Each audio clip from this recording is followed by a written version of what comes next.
The date was June 14th, 2024. Aisha was a woman who valued her routine, a person who found comfort in the predictable rhythm of her morning coffee and the familiar gears of her daily commute. On this Tuesday morning, the sun rose over the jagged outskirts of the desert with a deceptive serenity, casting long, golden fingers across a landscape that looked more like a postcard than a graveyard. She had planned a simple hike, a brief escape into the silence of the canyons to clear her mind before a busy week. To Aisha, this was just another routine excursion into the wild, a standard trek she had performed a dozen times before. But as she stepped onto the trail, she was walking into a trap set by geography and a single, stupid decision. Imagine you are in a place where there is no one to hear you scream. Imagine a silence so heavy it feels like a physical weight pressing against your eardrums, where the only thing you can track is the internal clock of your own fading pulse. You are miles from the nearest road, and a thirst that feels like jagged glass is beginning to bloom in your throat. This was not a nightmare for Aisha. It was the visceral reality of her next 192 hours. For 8 days, she would endure a lonely existence in a barren void that redefined the very limits of human endurance. The shift happened in a heartbeat. One moment she was admiring the sedimentary layers of a sandstone cliff, and the next, the ground simply vanished beneath her boots. A hidden pocket of loose shale gave way, and Aisha plummeted 12 feet into a narrow, shadowed crevice. The sound of her own bones snapping was the last thing she heard before the silence of the desert rushed back in to claim the space. She lay at the bottom of a stone throat, her leg twisted at an impossible angle, watching the dust motes dance in the single shaft of light that reached her new world. Friends, have you ever thought about how fragile the thread of our lives truly is? We build our world on the assumption of safety, yet Aisha was now a statistical anomaly, a woman lost in a sensory vault where the eyes and ears have nothing to track but the slow decay of the body. Most people in this situation make the fatal error of immediate, blind panic. They scream until their lungs burn and their throat closes, wasting the very moisture that could buy them another hour of life. Aisha felt that panic rising, a cold tide in her chest that threatened to drown her logic. She looked at her leg and then at the sky. The canyon walls were smooth, polished by centuries of flash floods into a vertical prison that mocked her attempt to climb. She was driven on the rims of her sanity within the first hour, realizing that her phone had no signal and her water bottle had shattered in the fall. In the desert, loneliness is a bigger enemy than hunger, and the silence here sometimes makes more noise than a heartbeat. She was alone in the barren void, and the sun was beginning to turn the canyon into a furnace. The heat was not just a temperature, it was a physical blow. It hammered at her forehead and cooked the air until every breath felt like inhaling wood smoke. Her tongue began to feel like sandpaper, and her throat clicked every time she tried to swallow. This is the stage where the mind starts to fracture, where the thirst burns so deeply that you begin to stare at your own skin, wondering if there is any moisture left beneath the surface. She was 180 miles from the nearest major city, but in this stone slot, she might as well have been on the moon. What would you have done in that first hour? Would you have crawled until your fingernails bled? Or would you have sat in the shade of the overhang and waited for a rescue that no one knew you needed? Aisha chose to wait, but as the shadows lengthened and the first night began to crawl down the canyon walls, she realized the hard way that the desert does not forgive arrogance. No one knew she was here. No one was coming. The silence of the tomb settled over the crevice, and for the first time, Aisha understood that she was not just lost, she was being erased. Her only hope was the sky, a thin ribbon of blue that seemed to be retreating further away with every passing minute. She began to talk to herself, her voice a raspy whisper that sounded foreign in the stillness. She spoke to her mother, her friends, and people she hadn't seen in years, inventing voices to fill the deafening quiet. The sensory vault was closing in, and as the temperature began to plummet from a scorching 100 degrees to a bone-chilling 40, Aisha realized that the first day was only the beginning of a much longer descent into the void. She had survived the fall, but now she had to survive the silence. By the second night, the silence of the desert was no longer empty. It had developed a physical weight, pressing against Aisha's chest like an invisible hand. Her body was already beginning the slow, methodical process of biological shutdown to preserve the flickering pilot light of her heart. Dehydration is not just a feeling of thirst. It is a violent restructuring of the blood, where every vein becomes a hollow straw struggling to move sludge through a dying engine. As the moon rose, casting a pale, skeletal light over the dunes, she found herself staring at the horizon, waiting for a movement that never came. The temperature dropped so sharply it felt like a physical blow, turning the sweat on her neck into a thin sheet of ice. She began to crawl, her knees scraping against the abrasive sand until the skin was gone, leaving raw, weeping sores that the desert air cauterized instantly. Many times she would have the illusion that someone was calling her by name from behind a nearby ridge. She would drag her body toward the sound, desperate for the touch of another human hand. But there was no one there.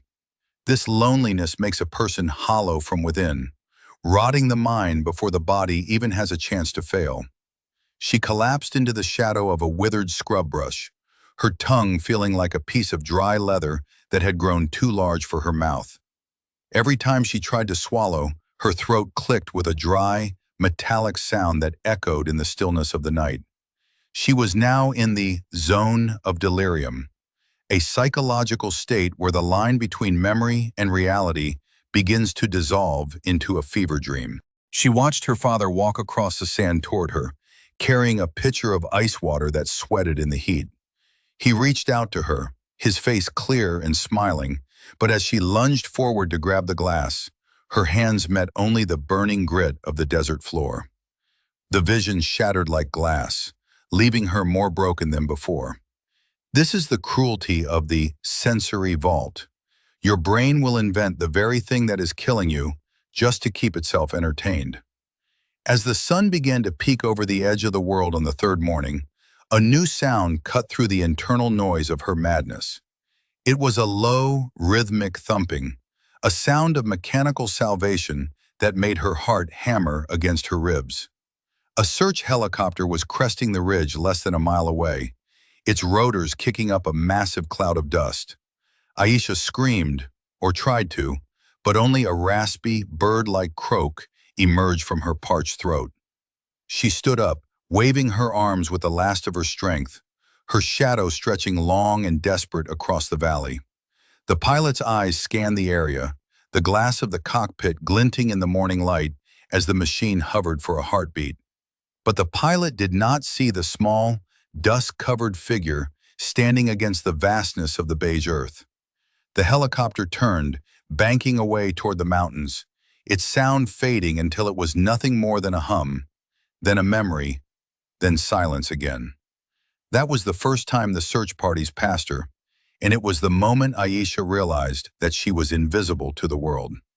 She sat back down in the dirt, the hope that had sustained her for 48 hours vanishing like smoke in a gale. The desert had rejected her plea for mercy, and now it was time for the voice to speak, a voice that wasn't hers, telling her exactly when the clouds would break. The sound began as a low vibration in the back of her skull, a frequency that hummed beneath the whistling of the wind. Aisha lay curled in the shadow of a jagged limestone shelf, her skin the color of the dust that was slowly burying her. Dehydration does more than just wither the tongue. It strips the filters from the human mind, allowing the subconscious to bleed into reality. It was on the third afternoon that the voice finally crystallized. It wasn't the booming command of a deity or the frantic whisper of a hallucination, but a calm, rhythmic pulse that seemed to emanate from the earth itself. It told her to move. It told her to wait. And then, with a chilling precision that defied every law of meteorological chance, it told her exactly when the sky would break. The horizon was a flat, searing line of copper and gold, showing no sign of moisture for 1,000 miles. Yet the voice in Aisha's head was insistent, a cold anchor in the heat of her delirium. It whispered a specific countdown, a ticking clock that resonated in her chest. She began to prep her meager tools, the small plastic sheets she had scavenged, and the hollowed-out divots in the rock. Her hands were shaking so violently that she had to pin them down with her knees, but the voice remained steady. It wasn't chasing a ghost of a hope. It was stating a fact. While the logic of the hard way suggested she should save her energy and sleep, the voice demanded she stand. It told her the rain wasn't just coming, it was already there, invisible in the upper atmosphere, waiting for a specific second to fall. Suddenly, the air pressure shifted, a visceral reality that hit her skin like a physical weight. The voice reached a crescendo, a single, sharp note of command. And then, the first drop hit the bridge of her nose.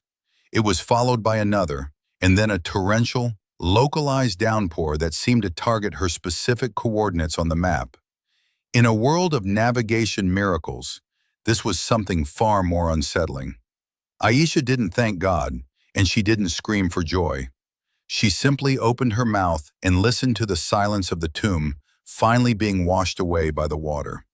She had survived the third day because she had stopped trusting her eyes and started trusting the ghost in the machine of her own mind. But as the water filled her throat, the voice whispered something new, something that made the hair on her neck stand up even in the cooling rain. It told her that the water was a gift, but the desert was still hungry. What would you have done if your own mind started giving you orders that contradicted everything you saw with your eyes? Would you call it madness, or would you call it the triumph of human resilience, finding a way to communicate when all other senses had failed? For Aisha, the voice wasn't a sign of cracking. It was the only thing keeping the cracks from shattering her entirely.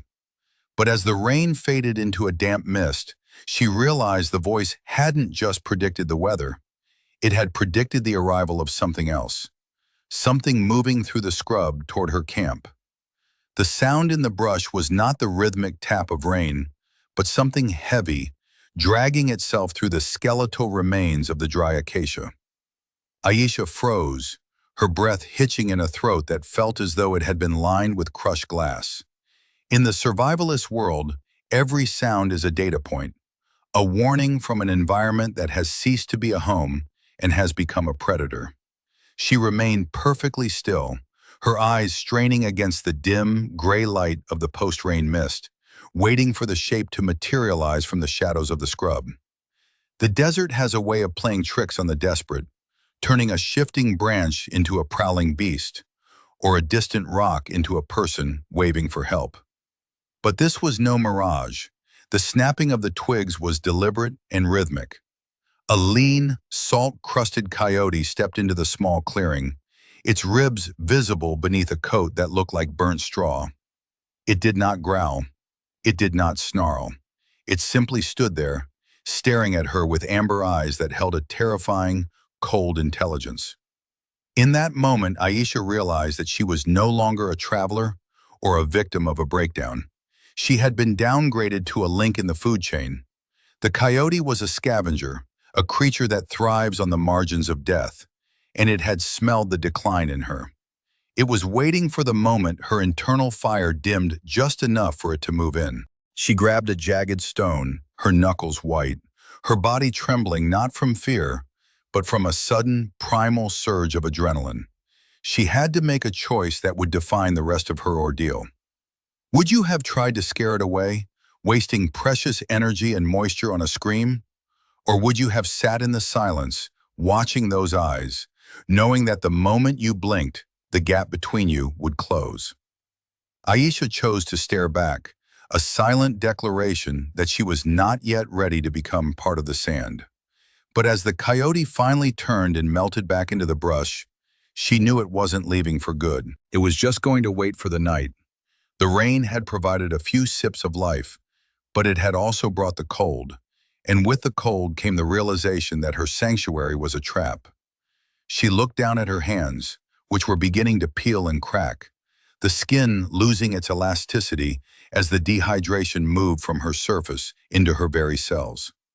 The voice she had heard earlier was silent now, replaced by the heavy, thumping rhythm of her own heart.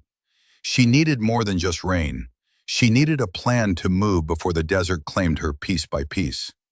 The descent into the true reality of her situation had begun, and the mirage of safety was about to vanish completely.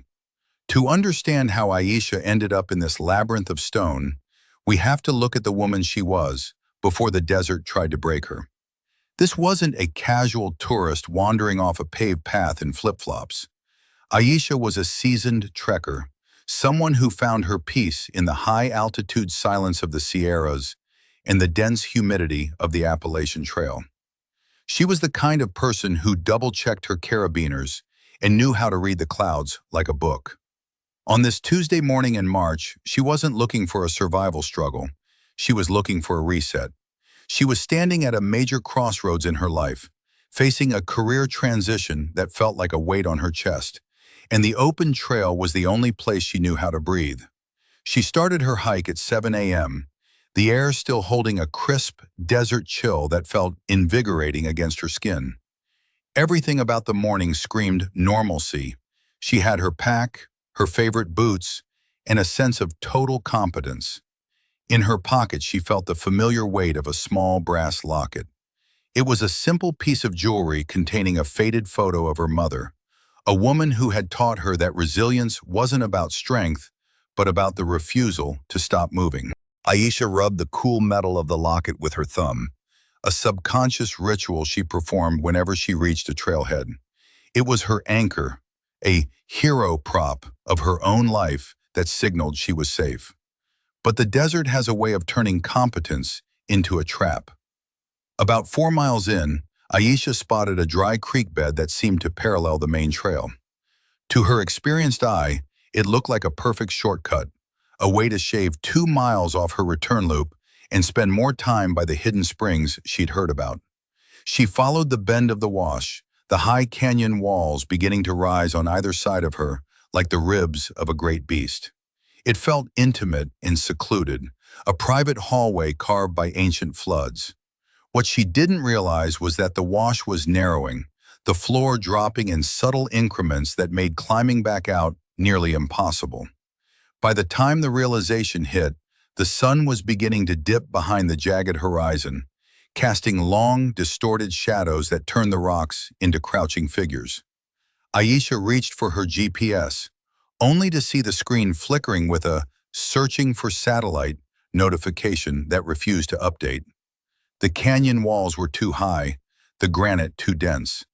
The temperature, which had been a comfortable 80 degrees, plummeted instantly as the light vanished. A cold, crystalline terror began to settle in her stomach.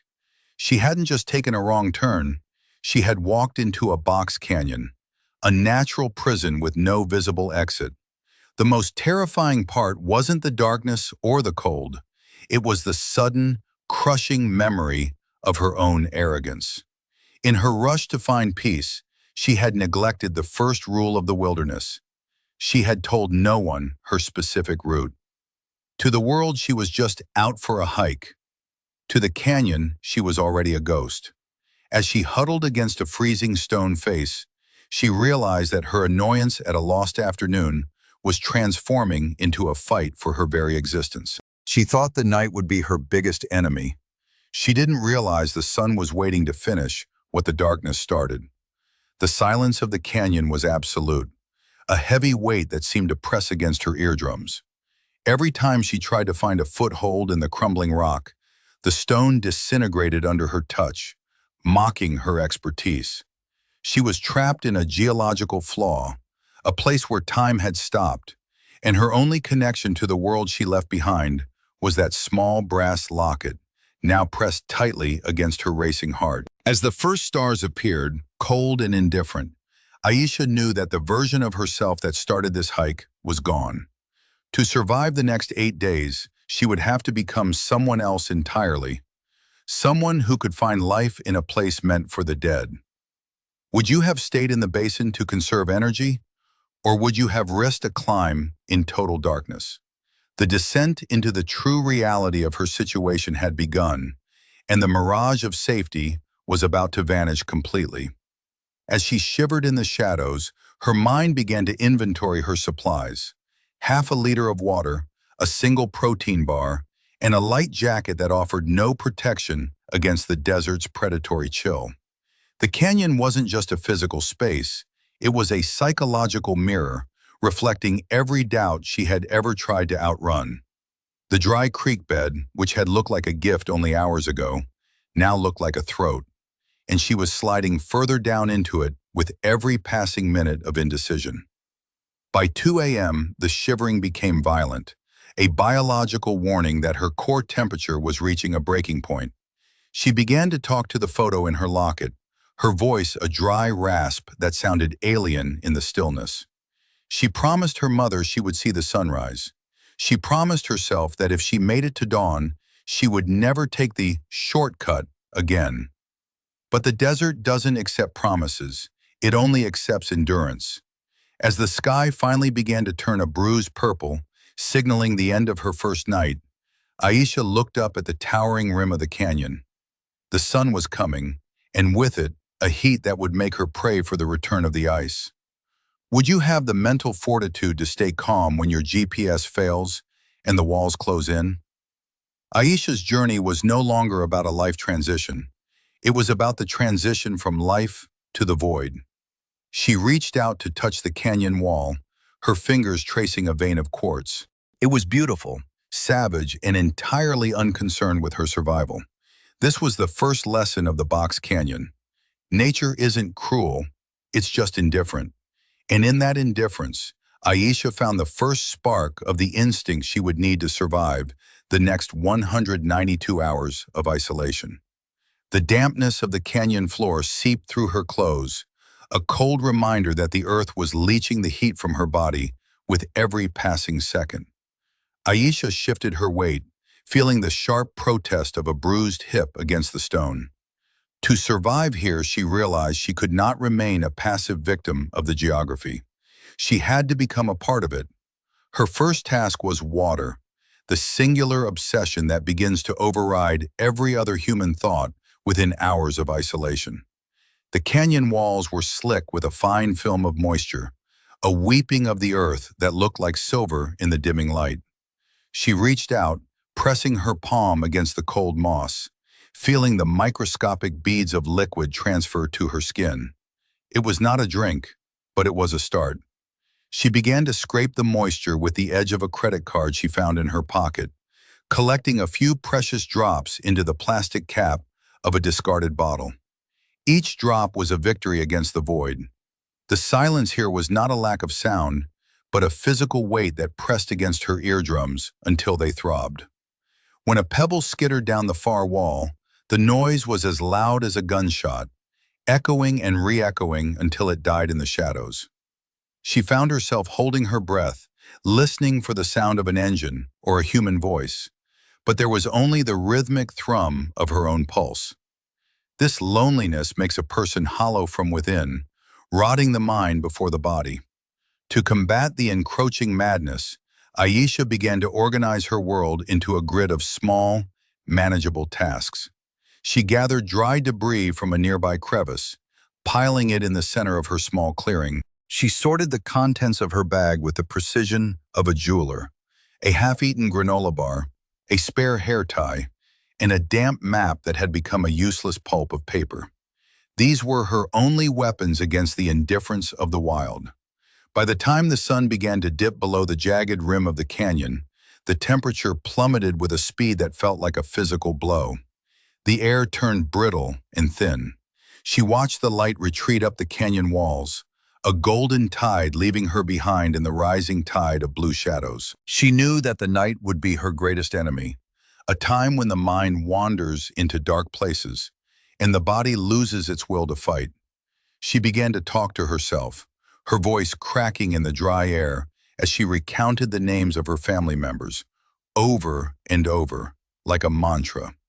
The sound of her own voice was the only thing keeping the silence from swallowing her whole.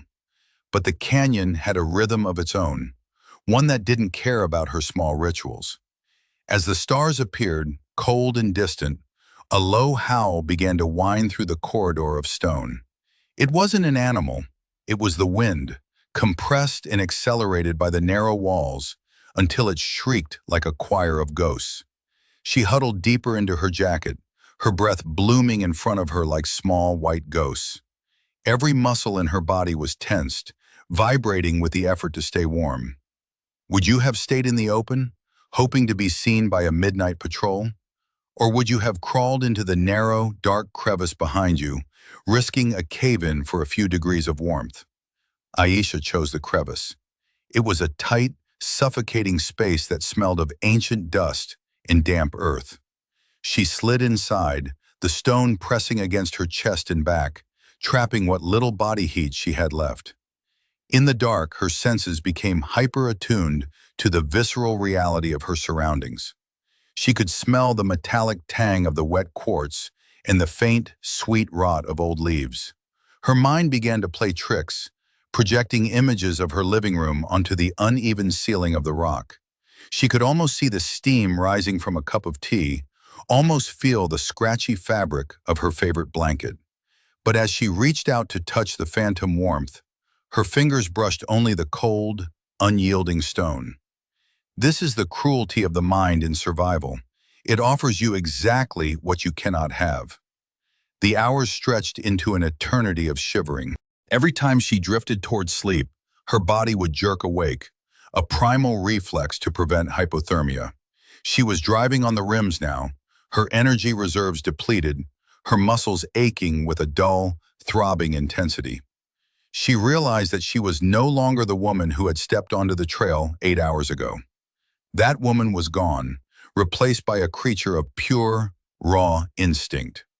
She waited for the dawn, not with hope, but with a grim, stubborn determination. She would see the sun again, even if she had to claw her way back to the light with bleeding fingernails. The first gray light finally touched the top of the canyon, and with it came a realization that chilled her more than the night air. The path she had planned to take out of the canyon was gone, buried under a fresh rockfall that had occurred silently in the night. She was truly trapped, and the void was beginning to close its hand. The shift from the freezing shadows of the canyon to the brutal glare of the morning sun happened with a speed that felt like a physical assault.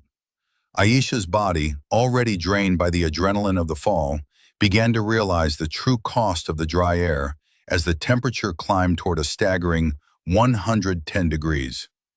By midday, the internal moisture that kept her joints moving and her eyes clear was being pulled through her pores and sacrificed to the desert. The silence of the sand was no longer peaceful. It was a predatory wait, broken only by a rhythmic, heavy thumping that seemed to follow her every step. At first, she spun around, certain that a scavenger or a rescuer was trekking just a few yards behind her, but the dunes were empty. It was then she realized the sound was her own pulse, magnified by the pressure in her temples and the hollow space of her dehydrated skull, sounding like heavy boots marching through the grit. Her tongue began to change, thickening in her mouth until it felt like a foreign object, a piece of dry leather that refused to sit still. Every time she tried to swallow, the back of her throat clicked with a sound like two pieces of sandpaper rubbing together. A visceral reality that signaled the cotton mouth phase had ended, and something far more dangerous had begun. Desperation led her to the base of a jagged rock formation, where a small, grayish puddle of water had collected in a depression. It was muddy and thick, but to a woman whose throat was screaming, it looked like a miracle. She cupped the liquid to her lips, but the moment the water touched her tongue, her entire body recoiled. It wasn't life-giving, it was alkaline and toxic, a concentrated soup of minerals that tasted like lye and burned the cracked skin of her lips. This was a fatal error many make, drinking from stagnant desert seeps that actually accelerate dehydration by forcing the kidneys to work twice as hard to flush out the poison. She spat the bitter liquid into the sand, watching as the desert instantly inhaled the moisture she had just wasted. It was a crushing blow to her morale, the kind of stupid decision that leads to a spiral of panic, but Aisha felt a cold, sharp clarity cut through the heat. Her survival instinct began to override the logical rules she had read in books about pushing through the pain. She looked at her trembling hands and made the unconventional choice to stop moving entirely. While the sun was at its zenith, she crawled into the sliver of shade provided by a leaning slab of sandstone, curled into a fetal position, and focused on caching her sweat. She knew that every inch she moved in this heat was a liter of blood she was thinning out. She was becoming a creature of the desert, learning the hard way that the sun is a king who demands total submission during the day. As she lay in the stifling heat, her fingers drifted to the small silver locket hanging from her neck, the metal now hot enough to sting her skin.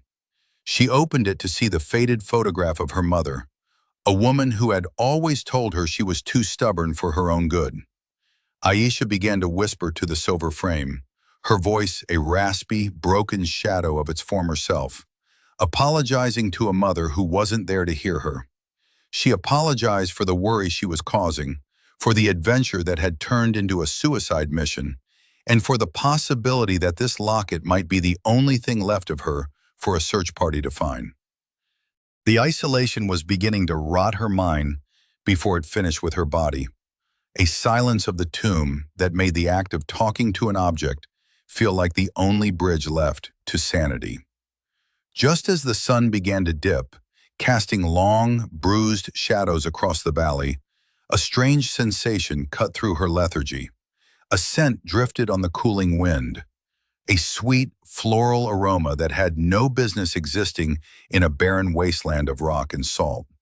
It was thick and cloying, smelling like jasmine and wet earth, a sensory anomaly that made her heart race against her ribs. In the desert, a sweet smell can be a sign of a hidden oasis, or it can be a trick of a dying brain, a hallucination of the nose that lures the lost further into the void. Aisha stood up, her vision swimming as the pulse in her ears intensified, and stared toward the horizon where the scent seemed to be strongest. She had to know if it was salvation or the desert's final, cruelest joke. Would you have stayed in the safety of the shade, or would you have followed a smell that defied the laws of the land? Aisha chose to follow the scent, her boots dragging through the sand as she moved toward the source of the impossible sweetness. Every muscle in her legs screamed for her to stop, but the fire in her veins was now matched by a desperate, flickering hope. As she crested the next ridge, the smell grew even more intense, wrapping around her like a damp cloth. Yet the landscape remained as dry and dead as a bone. The contradiction was beginning to fracture her sense of reality, making her wonder if the alkaline water had already begun to shut down her organs.